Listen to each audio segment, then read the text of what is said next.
Bà nào á mà mê mấy cái loại nước có ga á, mà mình muốn giữ dáng á, thì tham khảo thử em này coi nha. Đây là nước trái cây có ga nè, khung đường nhá, khung calo, không phẩm màu luôn ý. Vị thì thanh mát dễ uống cực luôn. Nhìn cái thiết kế này xinh quá ha, mình mang đi tặng cũng có vẻ hợp ha mấy bà.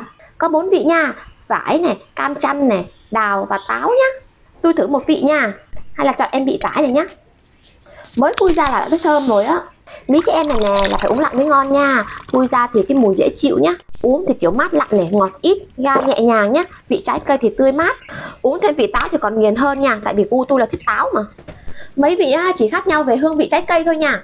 Ăn mấy cái đồ chiên hoặc nóng mà có một lon này kèm theo thì đúng bài luôn nên mấy bà.